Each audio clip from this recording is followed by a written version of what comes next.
I forgot to turn your mic on. Go ahead.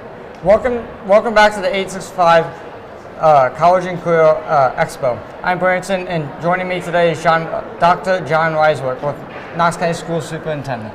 Nice to have you today. Thanks, so I have a few questions for you. First question is, since we're at the College and Career Expo, can you share a little bit about what your job is as Knox County School Superintendent? Sure. No, thank you, Brandon. Thanks for letting me be here today too. Really appreciate that. Pleasure to have you. Thank you. So as the superintendent for Knox County Schools, we are the 67th largest school district in the country. We have over 60,000 students, over 8,000 employees, and it depends on how you count virtual schools and all that, so over 90 schools, 91 schools, 92 schools total. So there's a lot of schools, a lot of communities, and so my job is really to work with the board, with leaders in the community, really just making sure that pre-K through 12 education is important and people understand the importance. We work through things like policies and procedures, and we work through fundings and budgets, but really ultimately we want to make sure that we get schools what they need so that all of our students can be successful.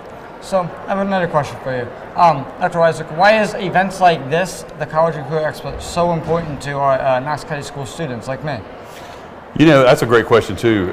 So, you know, when we think about what is the role of a school system in a community, and you know, one of our essential roles and one of our priorities as a district is career empowerment and preparation. So if a school system's job, if they're not preparing students for that next generation to be learners, then we kind of fail, right? And so we always have to be thinking about the next group of Knoxvillians and the next group of plumbers and the next group of teachers and the next group of doctors and attorneys and all those things. So our job really is to make sure students are exposed to that. They understand what they have an aptitude for, like a skill set for, what their interests are, and then also that we're making sure we're preparing kind of an academic pathway for them to get there. So when we have local business and vendors who are coming out, it's just another chance to expose students to all the careers that are out there for them to be able to choose from.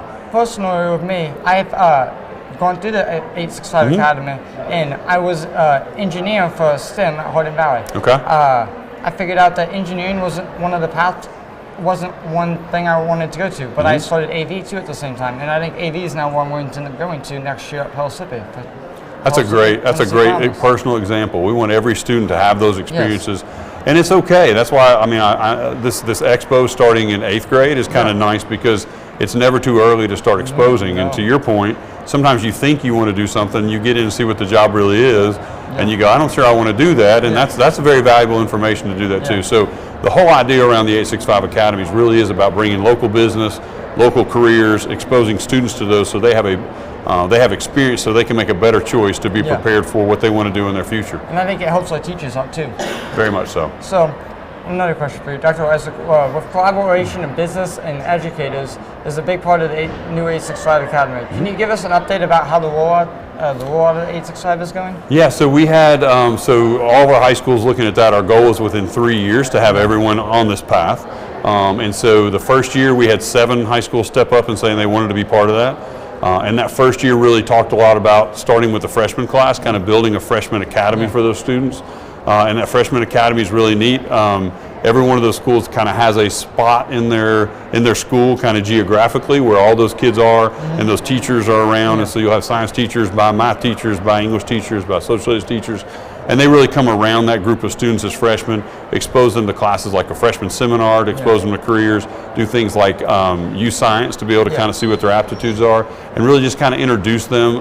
Guest speakers come into those classes to have that. So that was the first step for those 7 schools. We had Ellen and STEM that really was already doing a lot of that work, so they asked kind of halfway through the year if they could join that first cohort. So they were our 8th school to be in. And then we actually have 2 schools for next year that are joining, and that is South Doyle High School and Carter High School, so that will join, and then the remaining schools will come on the year after that. That's awesome. That's awesome. That's one thing we need in this community, is because the trades and stuff, I know for sure, are stressing because they don't have enough people. You're right. So if we can expose these kids at a younger age that, hey, I want to become a construction worker, and we can give them classes that can need us, that's perfect. I have one last question for you. What is something that you would tell your younger self if you were in middle school or high school? What advice would you give them? That's a great question. That was a long time ago I was in high school. I would say, I would probably say relax and kind of trust the process. I think sometimes you feel like you have to have everything figured out. And I didn't have an 865 academies when I was in school, so it was kind of a lot of trial and error. You get in, and I probably did a lot more of experimenting than my freshman and sophomore year of college about trying different classes, because I didn't know what all careers were out there. So the chance that you guys have a chance to be exposed to that early, and don't feel like you have to have it all figured out. I think if you leave high school and these experiences have allowed you that opportunity to say, I don't think I want to do that, but I think I'm interested in that.